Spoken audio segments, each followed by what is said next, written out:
Gekidami, they control. Game-Geki,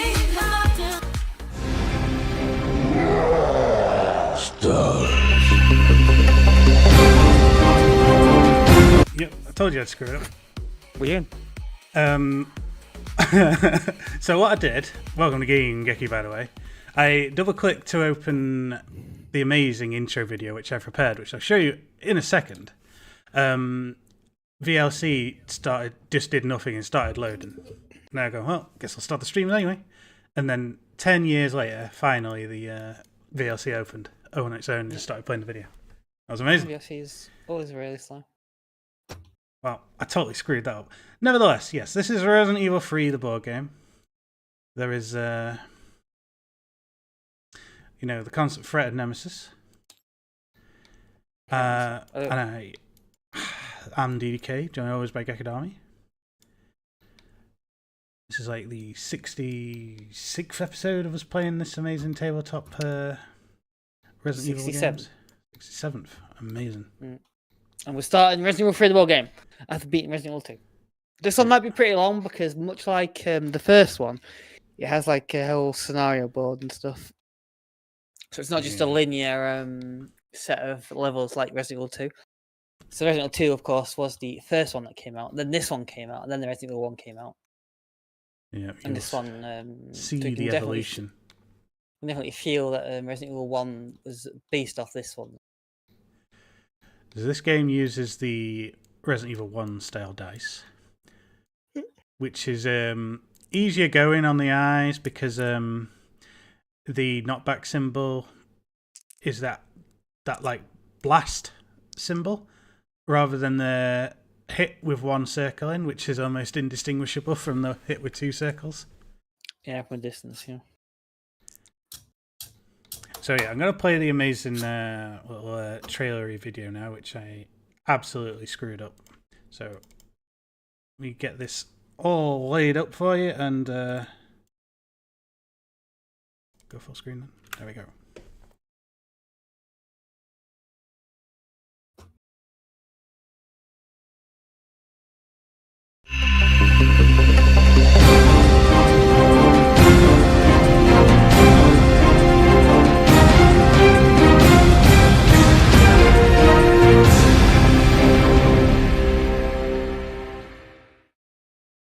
That was well worth the wait.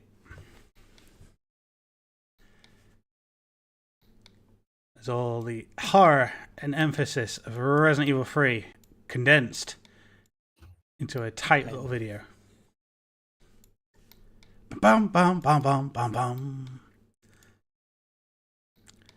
So yeah, the first level, of course, there's a tutorial level. I'm not... Was the doors really set down? Nah, I put them down. Okay, so we need to put the zombies in as well, and the AIMs. 1, 2, 3, 4 A items needed. How many zombies do we need? So this tutorial... all levels can be automatically set up for us, or just this one? All of them, I think. Oh, cool. Wow, we might have to... The Man, that's bag cool. with 28 levels there, so I guess that's how many levels there are in the game. It's very convenient, so you don't actually have to And you do it manually like Resident Evil 1. Do the tiles manually. That's really cool. We never use these in the other games for some reason that I don't really understand, but infinite bags of the item tokens there for you, so you don't have to worry about cloning them.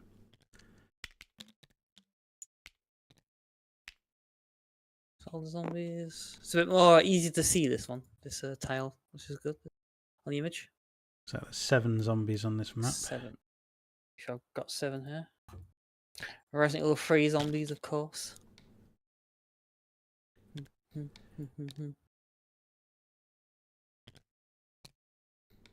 I'll start it on here. For some reason, when if you knock over a zombie and pick him back up, he's automatically flipped to the default position.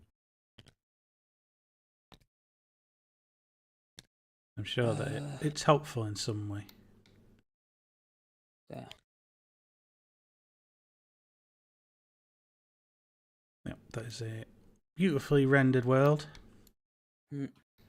So in this one, much like Resident Evil 1, each character has their own health dial. You don't just swap out the character but keep your same invent and health dial. and we will gain more characters. So a character can die, and then that character is no longer usable, and then we have to switch for another one. Much like Resident Evil 1, there will be other survivors we can unlock as well. There's no like amazing announcements for characters in Resident Evil. No. That would be annoying. free. You just have to wait until someone says another person's name, which didn't necessarily happen. Nikolai! You got Mikhail, Victor. Oh yeah, and of course characters have very special abilities as well. And they're tough. I'm sorry, you see. Carlos and Jill. Is that what this scenario recommends? Does it recommend? Oh, I think so. Is it? No, I don't think so. No. Well, they're the best characters though. So Mikhail's only got 1 of 8 dice. That already makes him like a absolutely terrible character. Yeah, but what's going for him that's good? So there's 2 or more damage from an attack, reduce the damage by 1. So he can essentially divide, well, not divide, I guess, only divide by when it's 2, but he can lower any damage he receives by 1. So Only suffers damage from a fire tokens on a biohazard roll, so he's immune to fire to some extent. yeah, I guess we'll have to see how fire Yeah, it's is actually a problem. to really see if it's a problem. Jill, reposition. If Jill rolls a big evade and performing an attack, after the attack is resolved, she may be placed in an adjacent square. When performing an attack. That So could if be she helpful if you're fails- overwhelmed by several enemies. Last escape. The first time Jill becomes unconscious during a scenario, place her health track on danger instead. So I believe Leon had that ability. In the Resident Evil She 2 gets game. to do a quick dodge as well. Only the first time though, so once it's used, it's over. She'll only have 1 ability after that. Nikolai, supervisor. Once per scenario, Nikolai may suffer 2 amber tension cards. So may shuffle 2 amber tension cards back into the draw pile from the discard pile. That's pretty In case that's pretty you, decent. I guess if you want to get more time, yeah. And concealed supplies at the start of each scenario. Nikolai may draw draw a card from the item deck and place it in his inventory. That's pretty cool as well. This guy's pretty decent character. He's got 2 evade rolls as well. Carlos, combat veteran. After performing an attack, Carlos may use an ammunition item for the weapon used in the attack without spending an action. After performing an attack, Carlos may use an ammunition item for the weapon used. so does that in mean the he can attack. choose to reload his gun for free?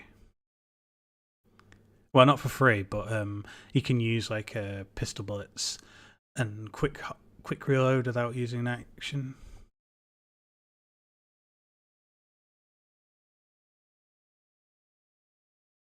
Yeah, essentially. If after he attacks with a pistol, he can instantly reload the pistol. Yeah, okay. Resourceful Carlos gains 1 additional point for ammunition when he reloads with a gunpowder item. Okay. Guess that's something I'm not too familiar with, gunpowder items. It wasn't. So, who to pick? I mean, Mikhail clearly isn't winning any popularity contests right now. No, it does seem like the best characters going after things would be, I guess, Jill, because she has 8 invent space, no one else does. Yeah, that instantly makes her the best character. And Nikolai just seems to be like, this ability is really good. Plus this one as well. 2 of 8 dice, I mean, yeah. So Nikolai and Jill, essentially. Yeah. Okay, let's roll a dice to decide who we should be. So, if it's an evade symbol, I'll be Jill, and if it's a hit symbol, you'll be Jill. Let's throw it properly. A hit symbol, so you be Jill. Okay. It was Nikolai, wasn't it? We determined as the other best.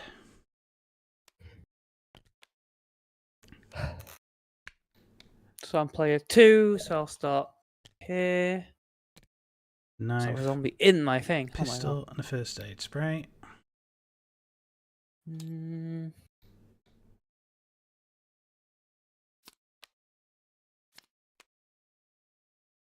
First aid spray. Looks like your character has another knife, another pistol, and another. We've got first aid sprays. Am I sure on that one? Yeah, I guess we are. We have the same equipment, in fact. Yeah, it'll only cost and Mikhail have different style equipment.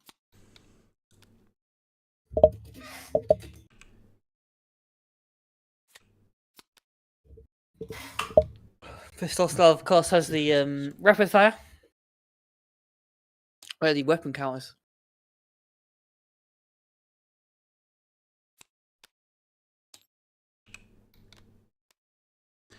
The weapon counters. Where are they? It's in these bags.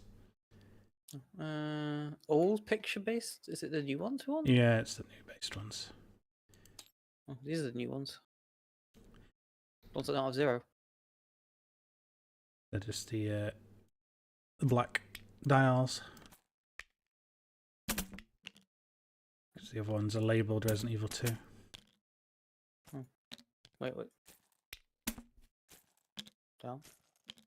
It's the full repertoire of weapons.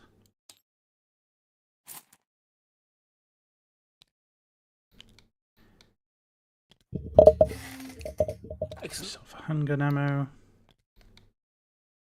Place my character in the world.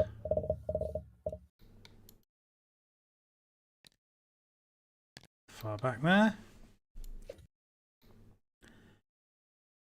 I reckon that's everything. We proceed with the mission. I guess I'll read if there's anything worth reading on here. To successfully complete this scenario, each character must leave the playing area by spending an action whilst in the same square as the exit objective token. When a character has left the playing area, their player cannot take any more turns. They've reached safety. You can only cheer their allies on. If the attention deck runs out during this scenario, shuffle the discard pile and place it face down to refresh the deck. So yeah, there's no need to worry about saving in this particular intro level. I'll use the ink ribbon. I'm character 1, so I guess I'll go first. All the rules are the same fundamentally, the game engine. Yeah. So I'm taking 4 turns, 4 actions. 1 action to move. There's a zombie right behind this door. Second action to open the door. And then a third action to fire. I'll go with 3 pistol bullets for now, but I don't really know what the. I can fire up to 3 pistol bullets. I believe that rule is the same. Yeah, there's a little rapid fire symbol on the bottom of the handgun that means just that. 1, 2, 3. Which means I can roll all 3 of these blue dice. That's the thing that says how we unlock new characters. Part of the things that telling us about what? How we unlock new characters. It's here. Was it close one? Oh, it's rendered as close for you. That's the advance. Where's the new characters? Oh, sorry, no, I remember now. Yes, we get them through scenarios, right, don't we? It's not so hard to play. Yeah, so I rolled 1 knockback dice, of course, I did really poorly on that one. Move a zombie back. I'm just gonna play you. And because we've learned already that this Tabletop Simulator's dice physics are broken, we have a knockback system in place. So grab a zombie card. Yeah, we will do that straight away. Put this all the way down. It's far away. Pair 1 for you because you'll no doubt fight a zombie momentarily. Right, that's step 1, 2 open the door, 3 shoot the zombie, and then 4, 2 more bullets to shoot the zombie. So zombies have no like special ability, like in Resident Evil 2. No. This one, actually, Resident Evil 1 as well, they did as well. Yeah, they had the thing that made them grabby, I think. Yeah, for distance. That's another knockback.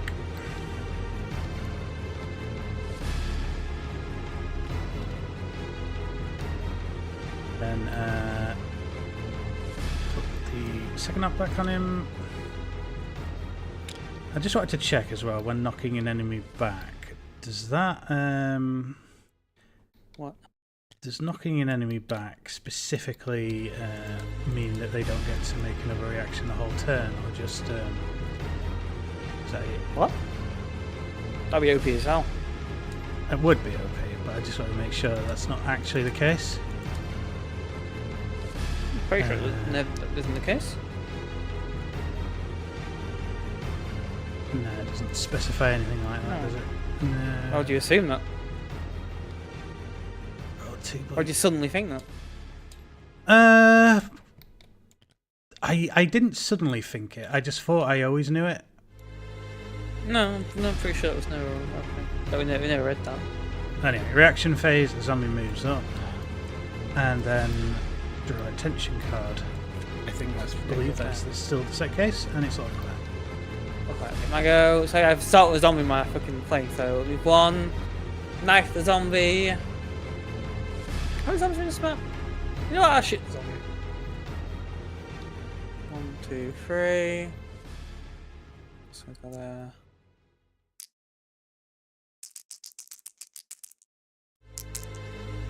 So it's 2 death. Wait, yeah, right, yeah. I got confused for a second there. So the zombies. Wait, the zombies corpses per day or not? Yeah, not, that's right? a good point. That was. I don't think so. pretty There's sure no like there wasn't even crimson free has thing. one. I mean, it does increase because there's a danger level to increase, right? Well, I guess don't like you wanna. active just yet. But Oh. is corpses explained at all yet in the manual? Where's the like end? Don't we have like? Oh, No. don't we have like a table for the end? The end. So it'll what, say to sorry? count corpses. If it says to count corpses as the part of the end thing, you know, the ending resolution of the map.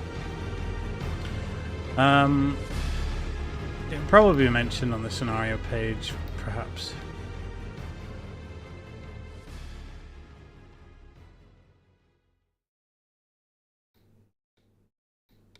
Where? Oh, So now. So. I mean, it would be blatantly something later in there. So I don't think it would be relevant for this level. Well, we have like a simple end game resolution reminder thing, like we did in other games. Flip to the last page and see. Is that? Yeah, that. Okay. So this is activation order. What's like the end thing? Where it says to reload our ammo and all that. Like how much we were in the armor for, but exactly. That is this page. Okay. So reset the ammunition to the handgun. Heal each character by 2 levels automatically. Okay. Discard any scenario item. Shuffle any discard. Shuffle any discard items. Shuffle the tension deck. Discard any remaining ink ribbons. Increase the city danger level by 1 automatically. Doesn't say anything about corpses, so I guess not. Doesn't say to count corpses or anything. No, it must be a effect. Does it? Like tough high? Not tough That. hide. Go back. Corpses. A corpse is a tragic and sinister sight, but even so in American City, the player never knows. That's the play it. flow from the other way, though. It's not. A corpse counts as a small model. It doesn't sound like they become corpses. No. Okay, so somebody's just fully dead. So that was 1, 2,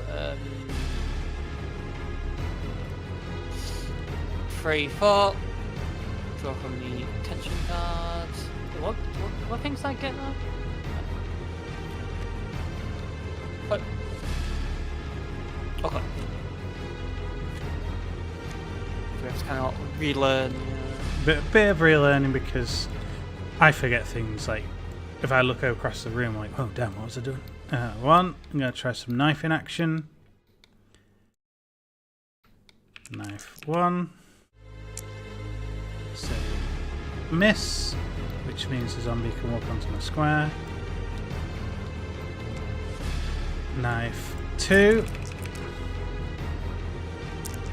That's also a miss, and that means the zombie makes a basic attack. Now, in the rules as written, it technically means that it automatically hits, but we've changed it because, and we've done that in the other games as well, that we get to just make an evade dodge because I think it's too impossible. We died in a split second. The amount of cursed dice throws we get. Okay, that is a dodge, so I push the zombie out of my square. Knife number 3. That's a miss, zombie into the square. Knife number 4, that's also a miss, so now I have to dodge the zombie.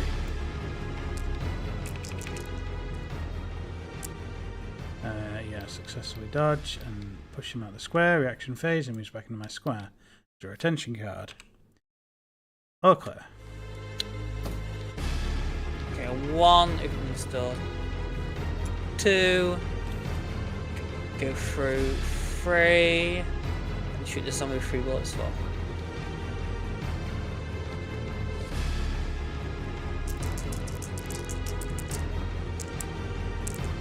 So that's dead. You really laying waste to these zombies.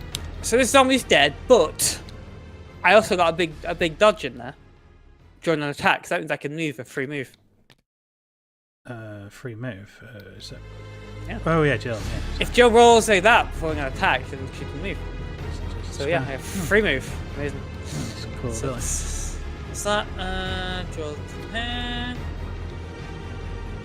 We only have 14 cards left. Yeah, but this map isn't that troublesome. Seeing as I'm in this room, I'm gonna change to get knowledge with it. Yeah, but you're still in the second room. So. 2 dice. Dead. That was pistol yet, so dead. 1, 2, 3. Open the A. Some bullets. Actually, in this guy, at the start of each scenario, Nikolai may draw an A item from the deck and place it in his inventory. Yeah, you didn't do that, did you? No. You didn't do that. And that is a green hub. And these are set to snap by default, which is probably going to get annoying on this thing. Anyway. On this thing, yeah. But on the other things, a bit less annoying. That was 1, 2, 3, and 4. Oh, cool.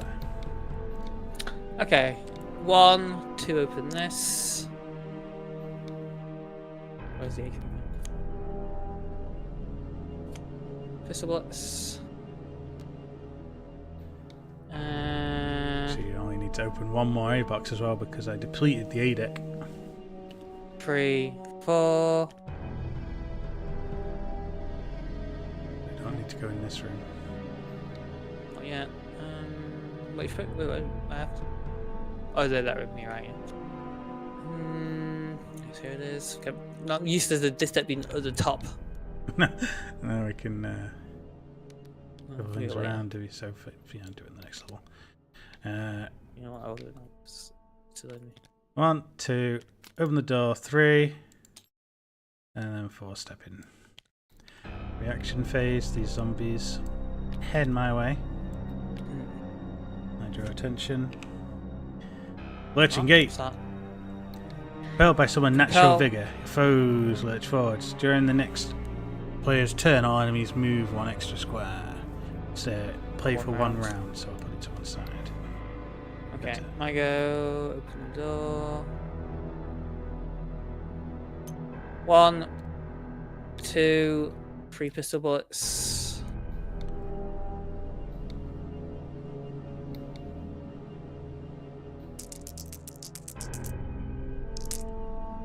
free, kill one of them. Jill is on fire. You're on fire. Your arms on, Jill.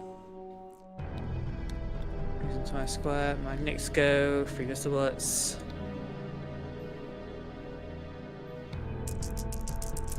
Well, I'm using 3 pistol bullets every time. True, but Okay. first zombie I had ate 5 bullets and only took 2 knockbacks.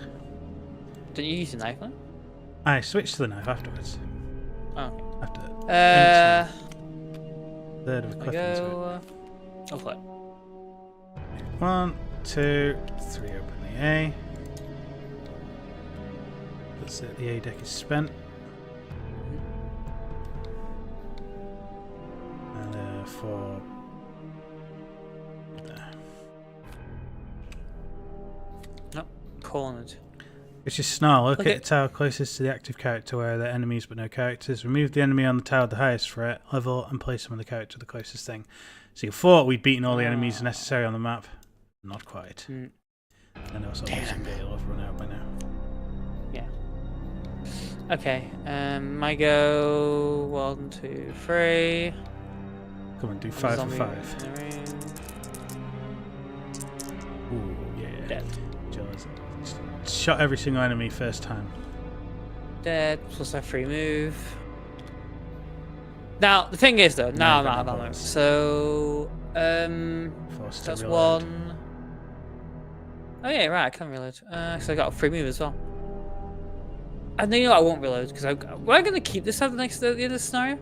Probably worth checking that. Because this is like a demo scenario effectively.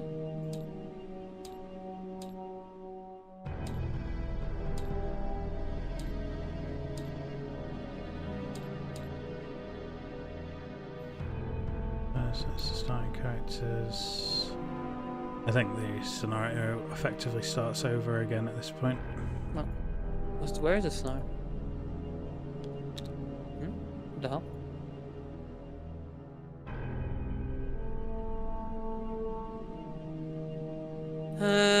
So yeah, choosing a character. This is the fake scenario, right?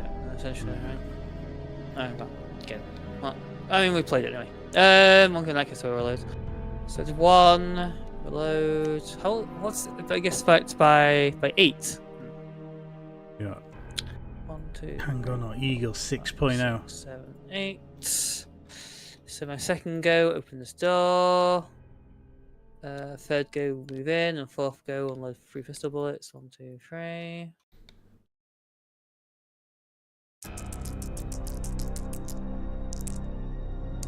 Oh, It's only 2 not that time. you almost got a perfect, flawless victory then. That was my fourth go, so the only moves into my tile. Lurching Gate, what's that do? It's run out, but it was just an extra. Oh no, yeah, move. sorry. Yeah, okay. It's your go. Oh no, sorry, it's not your go. Okay, it's not a horrible thing. Okay. Okay. 3 pistol bullets, 1, 2, 3. You would think I would eventually hit this zombie. Dead.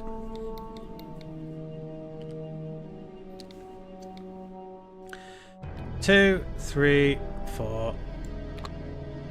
You don't have enough turn action to do an action on that No, square. still chance this is something horrible. It's not. Right. Okay, 1, 2, use it, so Joe's gone.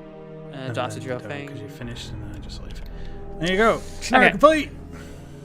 Excellent. So the demo scenario was, yeah. There wasn't like much point to the demo scenario ultimately. No, just demonstrates the basic rules of the game world. Yeah. Because I'll play the amazing. Okay. Yeah. Delete the A's because they can be grabbed straight from the sack. Yeah. True. Because we never moved the sack down, we always left them up here in the mess. So I was like, oh, what?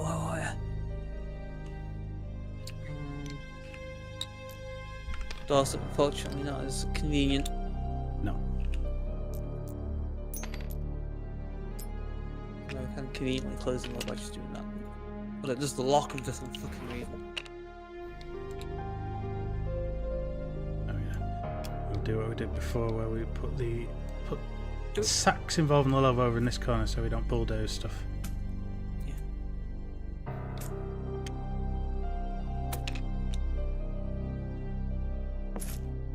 Okay. It's in 30 minutes, so I guess we can play the second one straight away. Well, we'll have to set it up first, I guess. I think it said in that little introduction card there not to don't shuffle any of the item attention cards from this bag into the main decks. So I'll just put all these cards back into this sort bag. Mm-hmm.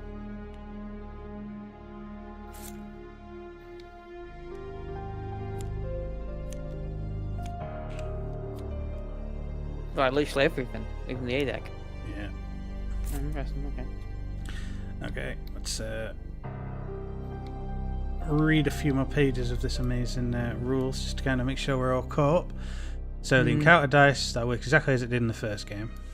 Where are the encounter tiles? They are... There's RE1 unexplored, so I think this one should be them. Yeah, RE3 unexplored. No, don't want to do that. No, just want the scissors one. Grab yourself a bag. No, we have to. Status as you need. Yeah. Spit at 9. So yeah, these are identical rules. Encounter die. Once token's been removed, tasks are explored. Tiles are color coded. Unique character tables. Yeah, it's the same as the other game. Yeah. These are all the same except for the new Only addition new of things are barricades. barricade. Barricade works like a door. You can open it and it becomes an archway, but you can't close it again. The only thing it can close it is a card effect or some kind of special rule. Okay. One used door. These are all the same. Fire's new actually, so it's a barrel fire. So this game features fire. Models cannot draw line of sight through a square containing a fire token. If a model is placed in the same square as a fire token while moving or by a push, or a character performs an action while in the same square as a fire token, roll the encounter die. If the result is the biohazard 2 or 3, model suffers 1 damage, so 50-50 chance. I think there's a character that reduces that. Yeah, Nikolai. Michal, sorry. Michal. Whereas he only receives fire damage if it's the biohazard symbol. Mm-hmm. Enemies cannot move into a square containing a fire token as part of a move reaction. If an enemy must move towards a character that is obstructed by a square containing a fire token, they will move around the fire in a way that reduces the total distance between the two models. If an enemy would spawn on a square with a fire token in it, a fire token would be spawned in the same square as an item, spawn in an adjacent square instead. So basically the fire can form a solid barrier wall that enemies won't try to walk through, and because it blocks line of sight, you're effectively safe if you're walled off by fire. Explosive barrels. In the back alleys or storage areas, characters encounter barrels filled with highly volatile contents. Although a hazard, they also serve as a powerful weapon against nearby enemies.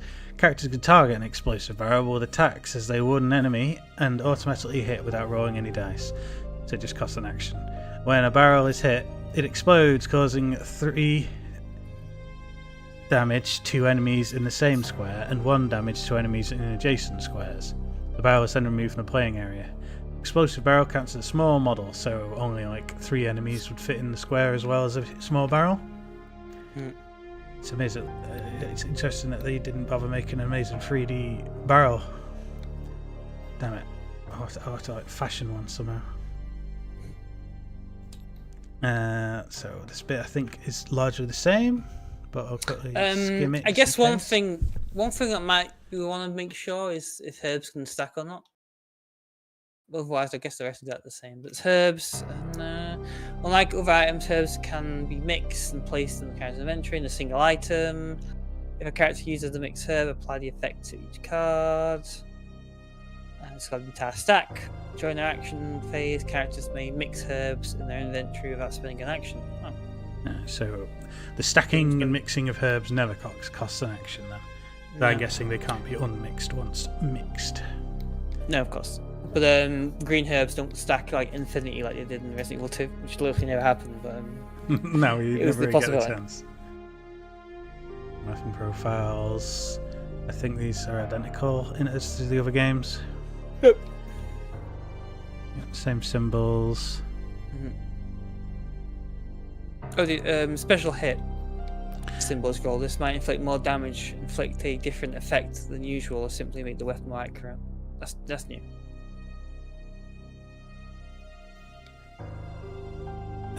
When using rapid fire weapon, yeah, okay. Enemies, I believe this is all the same. I Pretty think there was much. one thing which we didn't necessarily do totally right before. I mean, an attack has the assault symbol, that's that hand thing. Place the enemy in the same square as a character before their player makes an evade roll. If there is no space for the enemy in the character square, place the enemy in adjacent square. Square as the character before the player makes an evade roll. So I think what we were doing was putting them in after we made an evade roll, or Yeah. it was a different rule in the other games. Okay. So like a dog is immediately next to you rather than being 3 squares away or something. I think it's just to emphasise the fact that the dog has lunged to you and now close the distance. Yeah. For some reason, this game has a disease zombie, which I don't know why. That's something. It's not in the games, but Completely ruptured flesh that will cause damage to everyone next to them when they kill them, which is a that's crazy. problem. Yeah. Special attacks, I think that's so the much same. Just like we're saying in Resident Evil 1, where if you pull a Yeah. card with this symbol, then they do their special attack depending on the thing. That's more like Resident Evil 1 than Resident Evil 2. Resident Evil 2 is that weird. One card just makes them do a special attack. Yeah, I don't know if this game has I don't quite know how the danger level factors into all of this yet, or if it does in that way. It's actually no, it's based on color on the cards, I guess. So this game now features the city danger level, totally different from the mansion danger level in the original game. Well, no, in the Resident Evil 1 game, which is a game after this one.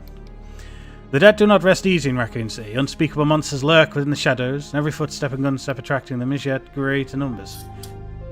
They are not the only danger, however. An inferno slowly consumes the city with no hope of stopping or delaying its advance. It is against this backdrop the characters must make their escape, their final escape, ever fearful and ultimately demise. Resident Evil 3 board game uses the danger level located on the dashboard, which is this long meter, which is way superior to the thing we were using for the Resident Evil 1 game, because you could see the whole thing and see where you are straight away. It won't stay there for long. As the players progress through the game, effects from a variety of sources will tell players to move the danger marker up or down by however many levels. Changes to the city danger level should always be resolved immediately. Additional tension card effects. Some tension cards will have additional effects if the danger marker has reached it's tension cards, isn't it? Has reached level 3, yeah. When one of these cards is drawn, check the danger level. If the danger marker is in a band that matches the symbol next to the effect, resolve the additional effect, as well as the card's standard effect. Losing the campaign, if the character marker reaches the final space in the city danger level, i.e. at the top of 4, players have until the end of their current scenario to try and reduce it. If they cannot do so, or the marker reaches the final space during the scenario's end phase, they lose the campaign and must start all over again. The city's been overrun by enemies and there's nowhere left to hide. During the game, players will be able to reduce the city danger level through certain effects, but these choices will almost always be accompanied by less than desirable alternatives. Think carefully about how to proceed before finding you have to make dangerous decisions just to stay alive. And here's an example of a card with a symbol when there's a danger level based symbol effect. So, at the start of the game, the players can ignore the special rules next to the symbols. Yeah. Sorry, what? Go back. Oh, right. It's this symbol here, the teeth. Yeah. Okay, I see. There's an amazing map of Raccoon City. Hope you've got that down. Nice. See that? Which is pretty much also on this page as well.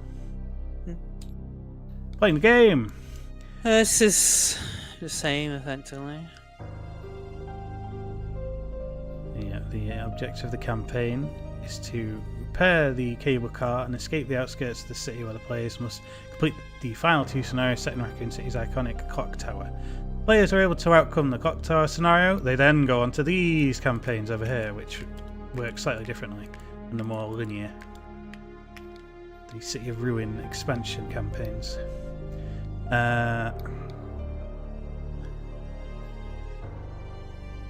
Just have these ones here. I'm not quite sure when they get inserted in. This special encounter takes place during another scenario. I mean, That's pretty vague. Yeah.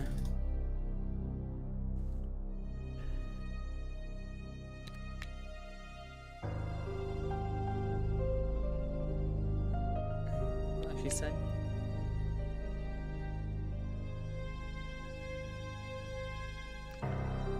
So you think you've seen the Raccoon City and survived all the nightmares? Got all the answers.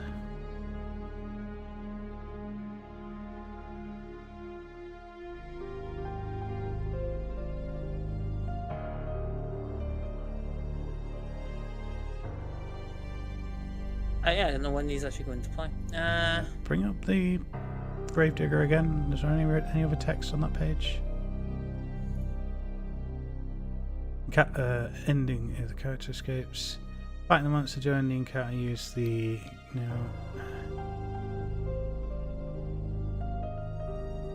scenario brief subterranean.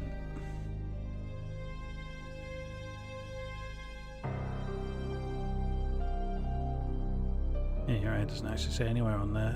Does it say on the other page?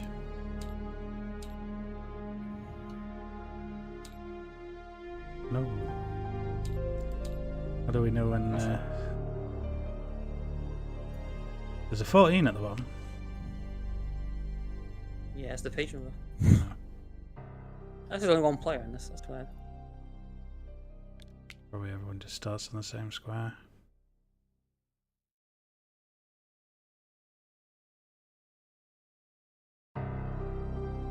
This special encounter takes place during another scenario. Just say it for all of them. Takes place during another scenario. The start of this encounter if Nikolai events Nikolai Ginovaef.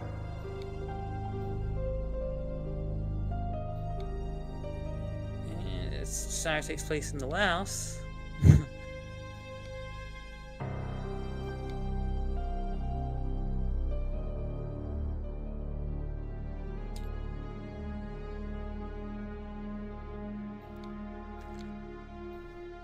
Oh yeah, I don't quite get. How does the special, unless they're referenced in the scenarios, like a bit like the Resident Evil 2 game, but it's not seeming likely.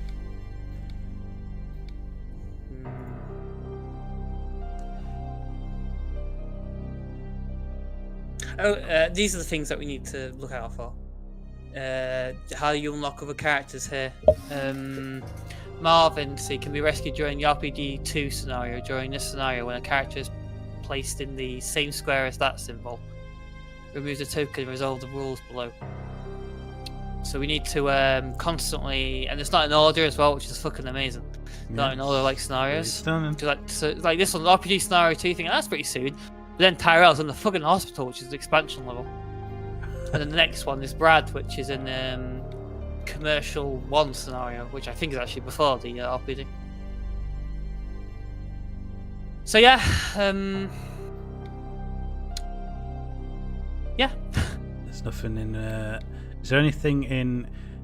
I'm not quite sure, but I think we might get to.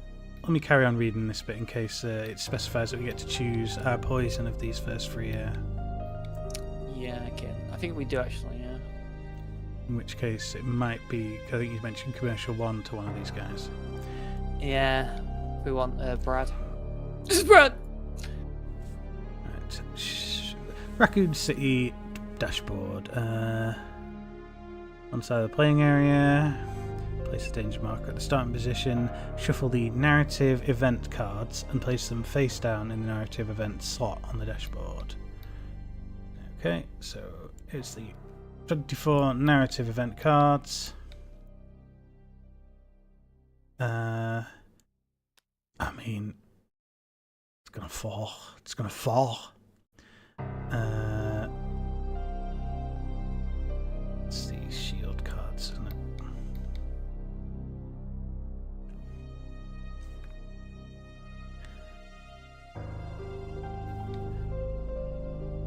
narrative event cards, place them face down on the thing.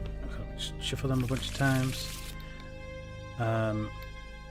They mentioned adding cards to that narrative deck. Do we know if this has already been done?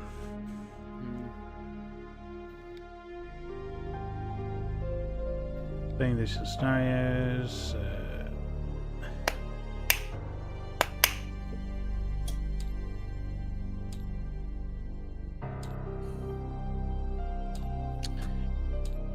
I think we're past that music. I'm going to play the option music because we're doing the options right now.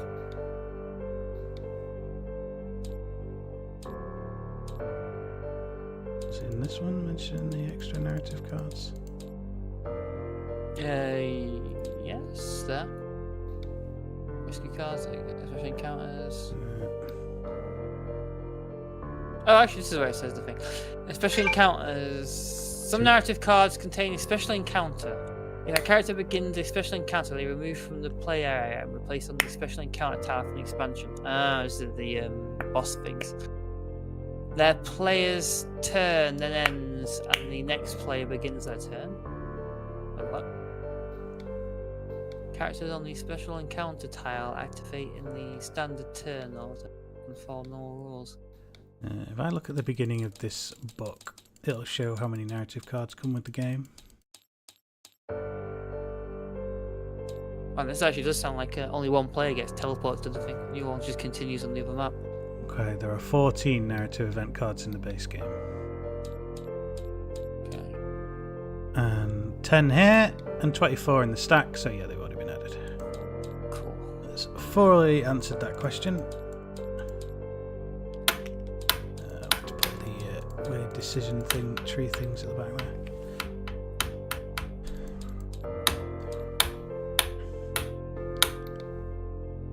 Where were we as we slowly figure out the rest of the rules? Yeah, just that. Right, play dashboard. The game. Separate out any item A cards showing the whatever the hell that symbol is. Return to the box for the time being. Shuffle the remaining A cards and place them face down the corresponding A slot on the dashboard. What is that A card stack look like? Like the whole thing? That seems like a great deal of them. Unless there's already something in the sack. The amazing sack of wonder. Search.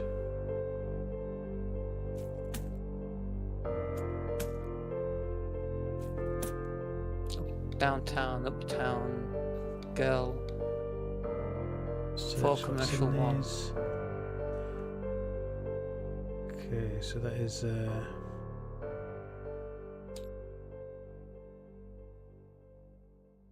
locked cards, special tension card, and the map itself. So yeah, there's nothing A deck related in those, so.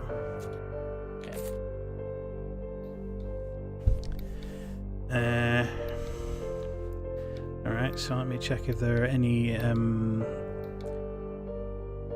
showing a slash symbol. So search.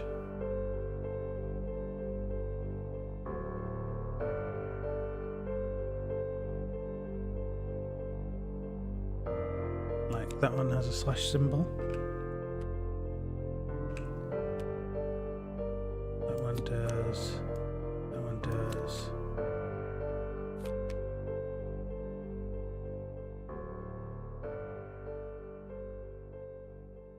Mostly advanced ammos types.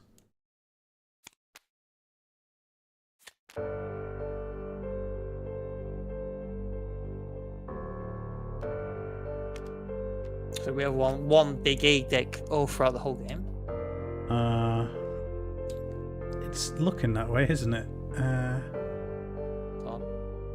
Does that mean what's it? Is it a guns A cards or? Let me just take 2 out because I can only search 20 at a time.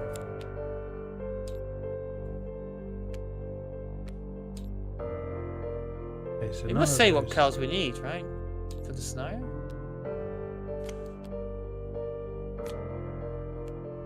They're the normal A cards, and these are the symboled A cards.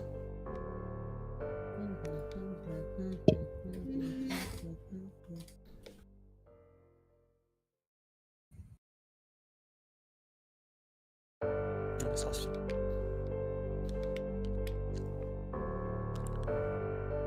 When A cards are discarded during the campaign, place them in the discard pile next to the deck.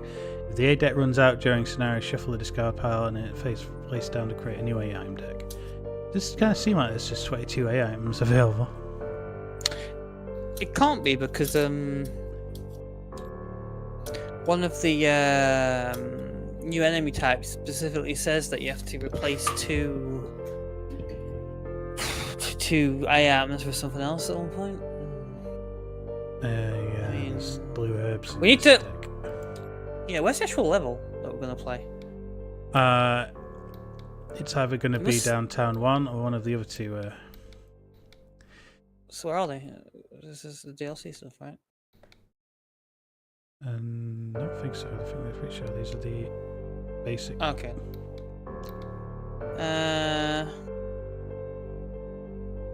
Okay, Uptown 1, Downtown 1. So Downtown 1, if I read this, yeah, it says here, see. Card decks, item B. I didn't say items, you're right. Yeah. Okay. So, I guess so. Though it does try to make the tension deck quicker by saying no additional cards are added.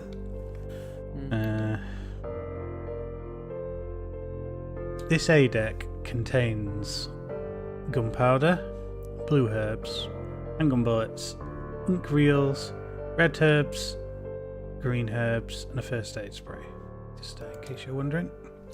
See, this RPD1 has an A deck thing. Item A deck. If the player have not already done so during the campaign, I didn't know, shuffle so both shotgun shell symbols. cards and the gunpowder B. Okay, so yeah. So we'll need to shuffle those progressively in. Sounds kind of hard to get the shotgun shells, doesn't it? Because they'll be buried within a 22 item deck. Okay, fair enough. I'll place it down here as the first built deck. When it becomes the discard pile, which is how it kind of worked in the other Resident Evil game, except that the A deck was specific.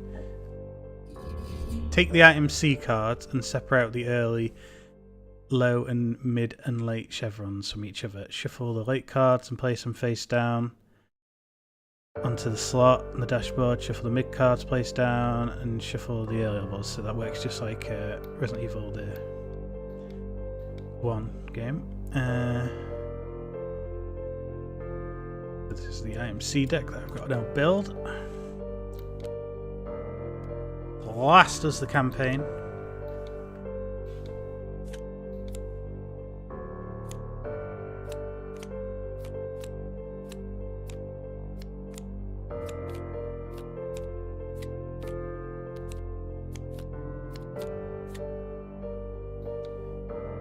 That doesn't even have a symbol on it. I don't really know where these need to go. Vacuum medicine. Oh, sorry, vaccine medicine. Medium. Vaccine base. Are they like I guess they're key items though. The key items. I guess I set it up there next to those. Oops, these ones. Oh, the ball colors aren't. The ball colors aren't red. Red, no. It's outrageous. Need to make they need remake world games. Although we actually looked up what the state of the Resident Evil 4 one was. Did we mention this on the stream last time? I can't remember anymore. No, Don't think we did. We looked it up and it seems like the Resident Evil 4 board game is like kind of in limbo. They said that it was still coming, but it was massively delayed. And apparently they're working on like a brand new game which has nothing to do with Resident Evil now. It's based off the same game system as these Resident Evil games, but it's their own own IP effectively. So I'm guessing Resident Evil 4 is probably I don't know, because it was a Kickstarter, so people that have to like honor it to some degree, right? Yeah, people people signed up. They can't just say we're not working on this anymore to make our own game. Okay, so that's everything on that page. Choosing a scenario and setting up. So, at the start of the campaign, players can choose to play from a selection of 3 different scenarios: Downtown, Uptown Funk, and Commercial 1. The briefs for these scenarios include in the scenario booklet. The players are beginners to the world of tabletop survival horror, which is just starting with Downtown 1. Setting up a full-size scenario of Resident Evil 3 the board game is just like setting up the introduction scenario. Once the players have decided which scenario they'd like to play, they start with the playing areas listed, the corresponding brief, additionally placing unexplored tokens on each unexplored tile. Yeah. If the scenario has one or more locked doors, players should take the corresponding locked door cards, which are actually included in the baggies, shown in the brief and showing the correct side of the card showing. Unlike the item A and C deck, each scenario has a unique item B deck created, and the cards listed in the scenario brief. This deck should be shuffled and placed in the corresponding item B slot on the dashboard, but in our case we'll just place them next to each other in a row like we've been doing, replacing any other cards which are already in this slot. At the start of each scenario, each player places their character on one of the 2 starting positions. Doesn't matter which character starts in which character start in each position, as long as each position has at least one character on it. Tension deck, separate any tension cards with the weird progress symbol thing on, return to the box for the time being. These are special event cards players will add to the deck at the start of certain scenarios. Shuffle the remaining cards and place them face down the corresponding slots. After a tension card is drawn, any text of the card is resolved and it's put in to form the discard pile. Players will use the same tension deck throughout the campaign, but should be aware the deck will evolve over time, steadily becoming ever more dangerous. So let me fetch the tension cards, I believe. Yeah, so there's not many red cards to begin with, but then the cards with all these symbols which have been pre-split out for us will get shuffled in. I'll quickly confirm that all these green ones don't have the symbol, though it would be strange for them to bother making a start on Oh, we actually did this one round thing, but it's actually only on the danger level you're supposed to do it. Oh yeah, so we did, yeah. Yeah. Right, I'll build our tension deck. Straightforward on that one. So we are gifted with 38 tension cards, an A deck, and then the B deck is formed when we select our level. Playing scenario, no matter which scenario the players select, gameplay is just like before. Taking turns, yeah, each player scenario brief will tell players what they do in order to successfully complete the scenario. In addition, players should search for any item C tokens and campaign progress tokens, as finding these is essential to completing the game. Players can choose to abandon the scenario at any time if they feel they're not up to take it on, and players abandon the scenario for the steps and fail in the scenario. From here on out, scenarios will be longer and more difficult than the tutorial scenario. If you fail a scenario, don't worry, the campaign will continue, so read on. Right. So yeah, there's a fail thing which basically ends up increasing the city danger level and probably healing us. Yeah. And then the success one which small heals us and gives us a small amount of ammo. Well, so full 15 for Tangle, right? Oh yeah, well yeah. I don't even know if these small weapons necessarily reload, do they? Yeah, hang on to 15. And each character the may rest. use any other ammunition. No, it's just ammo that you have, because you keep ammo between rounds rather than giving it up. So I'm guessing this is not. I'm guessing this rule is like really unfair, and that's why in the Resident Evil 1 game they decided to make it so that every gun gets reloaded at least by 2. Yeah. Because that sounds absolutely brutal. That you have to use the ammo. I mean, I guess maybe there's a lot of chance that ammo comes up.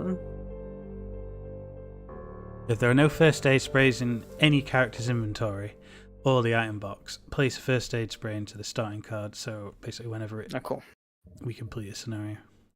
Yeah, so just like the Resident Evil 2 game then. Shuffle attention, discard piles together, discard incomes.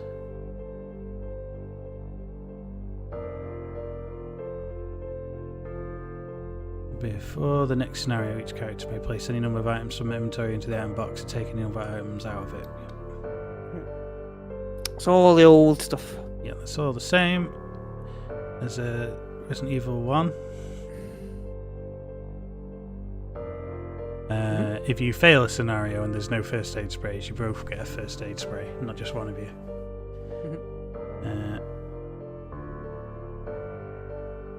Yep. Advancing through the campaign. Start of the campaign, only 3 scenarios are available to the players. As the campaign continues, however, they'll find locations to explore. And I guess they'll unlock based on what we do at the end of the level. Very quickly, pick Downtown 1 for example.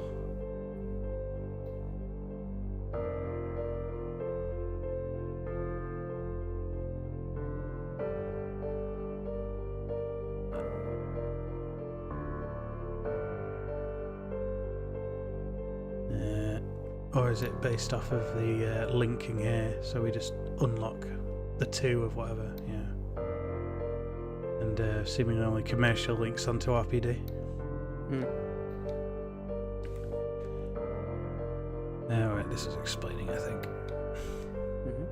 In most scenarios, players will be able to find an item, see item token. Item cards are used to find objects that unlock new scenarios. Right. Okay, so maybe. Oh, right. So we find a C, and it does the unlock for us. Okay. And they're random. Yeah. So players have successfully completed their first scenario of the game, Commercial 1. During this scenario, they found 2 campaign paths, one leading to Commercial 2, and the other leading to RPD 1. Both of these cards require an item to unlock them, but fortunately enough, the players also found the precinct item key. That's these, right? Yeah, so you gotta complete a scenario, and then we place that on like this, and then use the item to open it. Oh, I can't put it yet because we haven't. You have to complete it, and it appears. Oh, it is unlocked. Okay. Yeah, because they spawn in locked. If you see what I mean. Oh, locked. Oh, just put the locked ones on. Right. Well, no, because we can't progress into the level until we've done the first one. Oh, but there's no like locked version of them? Well, because you say we complete Uptown 1 and we get the item to unlock this level, we'd immediately be able to go in, and it wouldn't make sense. Well, just like visual age, right? Though it looks like some are just unlocked anyway, but yeah, that's what I'm a bit confused by. Like if we place this one here, I mean, literally we won't be able to get there anyway without the key. Just to show that we need the key, right? We still have to complete this level before we can access these 2 anyway. It's it did work that way in Resident Evil 1. It was just a bit more clear about it. Okay. Okay. So selecting one of these won't lock us out of the others then? Like if we play Downtown 1, I mean we have to, right? Because we're supposed to do Commercial 1 at one point, so we have to go back and do it. I don't think so. I think once we've unlocked one, we can pick any available not locked tile. Yeah, again, that makes sense. So so effectively we'll want to we want to play at least Uptown 3 and Commercial 1 we're forced to, so it doesn't really matter. Uptown 3 is where we unlock Murphy.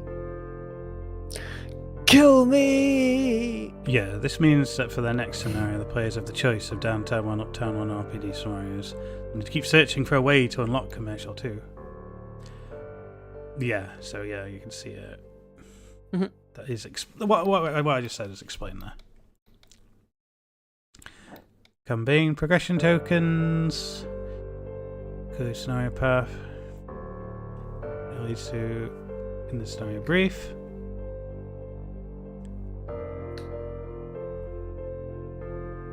Remove the token and place a corresponding campaign path card on the city dashboard. If the card has a lock side, it must be face up when it's added to the dashboard. Yeah.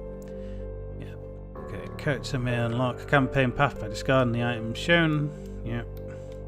During the end phase. Complete completion tokens and replaying scenarios. When a player have successfully completed a scenario and collected any IMC card and campaign progression tokens on that scenario, completion token is placed on that scenario's dashboard slot to indicate that players cannot return and replay it anymore. If the player successfully completed the scenario but didn't collect the IMC card or campaign progression token, they'll have to replay the scenario to refine them. When replaying a scenario after successfully completing it, the players set up the scenario and play it through as normal. When creating the B item deck for a scenario the players are replaying, only include scenario items. After these items have been collected, discard any remaining B items still in the playing area. All been collected. Yeah. Okay, so yeah, you can't regain like special weapons or nothing. To the clock tower, in order to access the final scenario, players must find power cable, fuse, machine oil, and oil additive items that are shown at the very top of our thing there. Yeah. Dash. Players successfully complete the scenario, they can attempt the clock tower 2 scenario, and if the players successfully complete that, they'll gain access to the expansion pack. Remember that while you're exploring, you'll always be racing against the city danger level.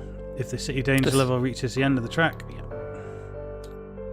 Does it say that, the expansion pack? No, it doesn't say the expansion because the expansion's not there, but I'm just kind of editing. Well, Resident Evil 2 made manuals. It did, yeah, that was for really the good. Expansion. Yeah. It made life so much easier. Ink ribbons, depending on the number of tokens take apart. For 1 or 2 characters, the players begin with 1 ink ribbon. For 3 or 4, so it's the same. Generate ink ribbons at the start of each scenario and place them to the playing area. This may be chosen by any player during their turn. I wonder to get here the typewriter. A character in the same square as adjacent typewriter may spend an action discarding ribbon. Or adjacent. Wait, we never did that before. Oh yeah, yeah. That's a valid point. We'll have to make sure that we do that. That's you. After it's done, remove the typewriter from the playing area. I mean, it's kind of pointless because you usually only ever have 1 ink ribbon, but yeah. There's the ink ribbon item, I believe, in the... Yeah. So can be more than 1. Typewriter is a train element identified in the scenario brief. Typewriter token counts as a small model.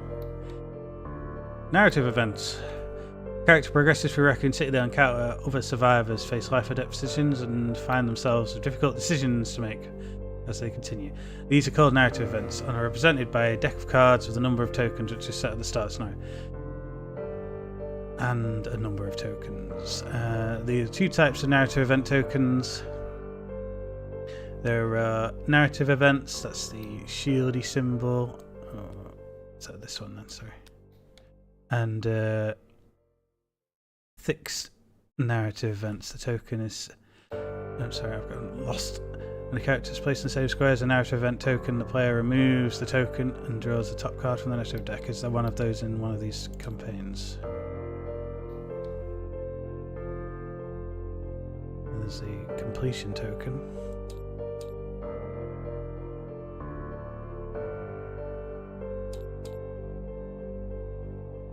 Yeah, there's one. So yeah, they can appear on the maps.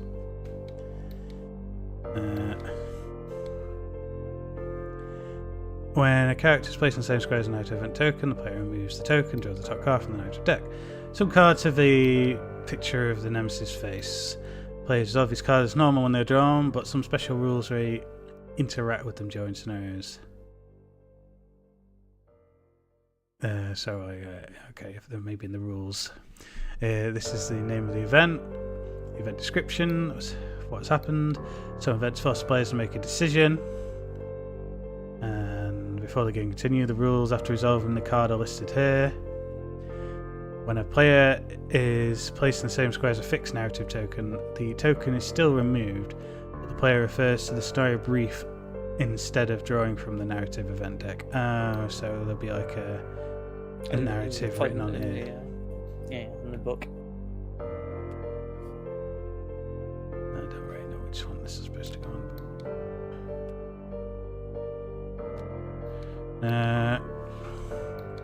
Our events are a variety of situations, but the resolution is always the same. First, the players triggered the event should read the card description aloud to the players aware of what happened. Then, if the description is A decision is required before continuing. The players discuss it amongst themselves. Players cannot select choices they are unable to fully resolve. If a choice would spawn enemies and none are available. So it'd be basically forced to pick the other one. Once the players have made a decision, immediately follow the rules on the card or brief to resolve the event. Players spawned by narrative events are placed as normal, evenly distributed across the biohazard symbols. Spawn the closest. Once narrative event cards are resolved, it's removed from the game and not returned to the narrative deck. It's up to the group how they arrive at decisions.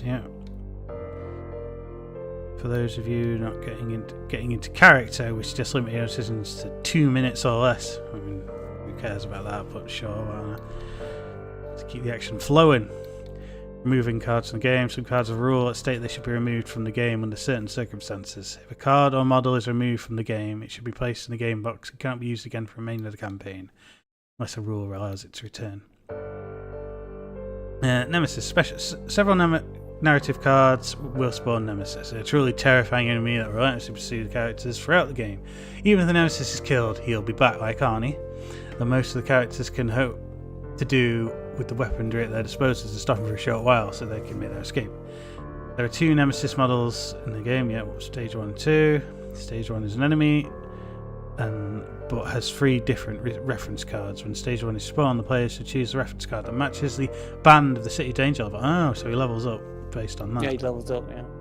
If Nemesis is killed during the scenario, flip the Nemesis reference cards, special rules face down so they're not used for the remainder of the scenario. Nemesis stage 2 is a boss type, Here's the rules for the bosses, which I guess we don't specifically need right now. No, not really. And these are Easy also mode. modes, so Don't we need need that. right now. And then the But I really need graphics. to move. Yeah. So all that's left is to decide which one of the first 3 levels are we going So, for. I mean, it's suggesting you play starting downtown 1, right? No, we'll go downtown. That's what it said, I believe. Downtown, funk you up. I said downtown, funk you up. Say what? Downtown is a bit tall. Bring these down so they can sit a bit closer to the middle. That's the actual map for it.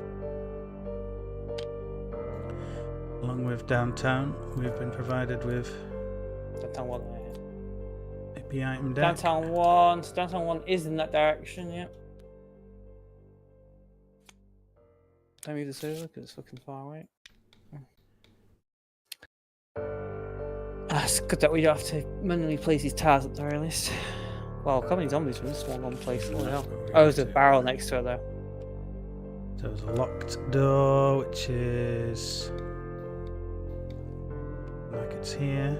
1, 2, 3, 4, 5. There's 5 zombies in one room. Oh yeah, that's But it's all around the barrel. quite a conundrum. 1, 2, 3, 4, 5, 6, 7, 8, 9, 10, 11, 12, 13 doors. Well, you unlock the map. You thought wrong.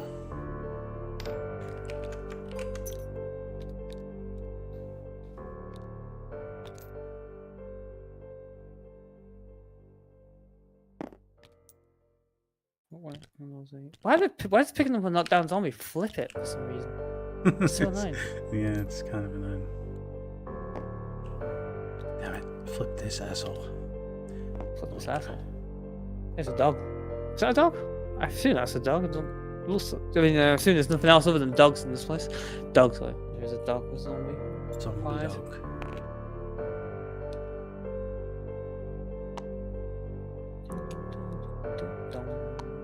Well,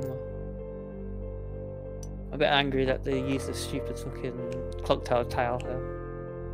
Yeah, they've not really given a monkeys about the nature of each door or tile. Zombie dog's got 2 zombies. This dog's got 2 zombies with it. What the hell? What's Nikolai doing now? Need more zombies.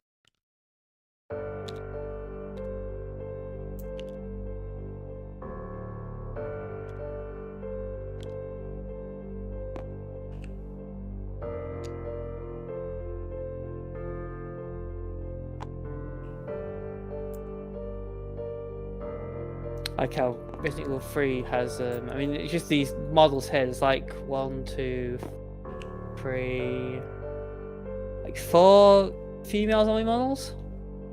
Maybe 5, in fact. But there's only one voice actor. Because when I was going through, there's only one voice actor for females only. And there's fucking like 10 million for the males, which is really weird. There's even 2 different fat zombie voice actors, but only one woman. I like to think they're all Shakespearean actors as well, and they had to really compete for the part. Oh!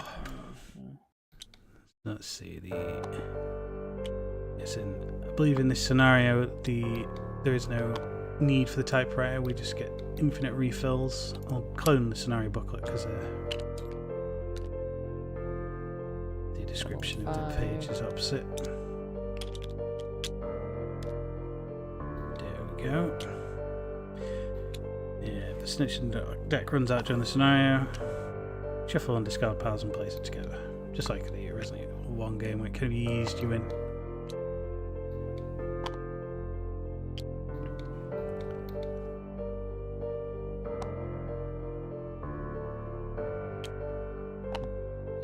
We need 2 barrels. 3 barrels, in fact. Barrels. Yeah. Here they are. Explosive barrels. How many items do we need? 1, 2, 3, 4, 5 items.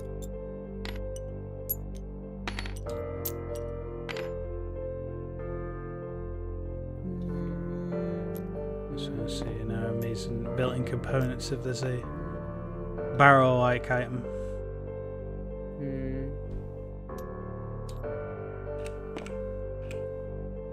There's a ordinary barrel. Oh, is it of states? No, it doesn't. Well, I mean, it's better than nothing. Right? It's a barrel, isn't it? Looks like a barrel. Barrel of gunpowder. What's this last? There you go. Some more.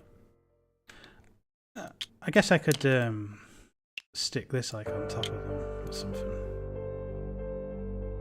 Scale down. If I miscount these days, 1, 2, 3, 4, 5. 1, 2. Alright, here. Can't remember the tools to do it. Attach. 1, 2, 3.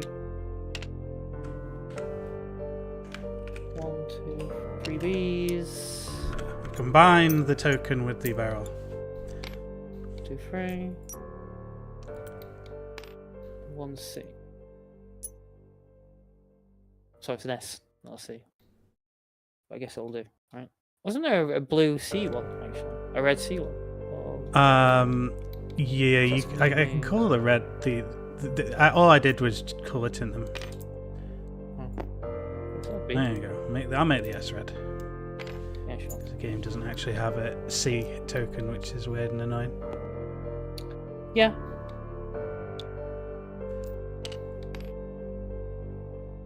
What were those funky progression tokens knocking around?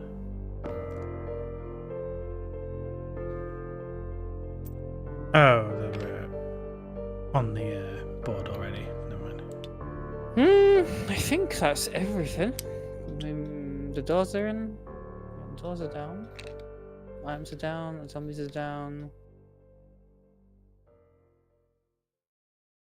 There's a map icon. What's the map icon again? That is campaign progression path downtown 2. So that's the end. I guess there's no like map. Is there a map icon? I could have sworn that I think was I a actually- picture of that map. Yeah. No, you're right. Oh, is it these It's objective like ones? all the same. No. There, these. Dropped a load of shit on the floor then, I think.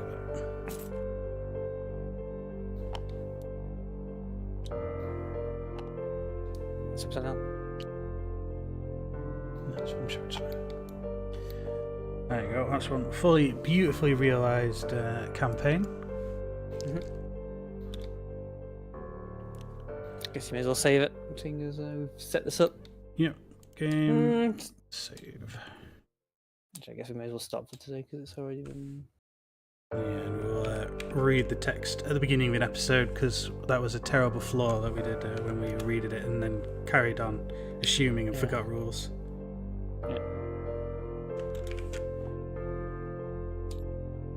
Okay, it's all set up and we're all ready, raring to go and start a stunning new campaign in the Resident Evil board games. Yeah, I guess we're stopping here for today, so join us next time and we'll do just that. Where's the barrel, huh? What? Where's the barrel, huh?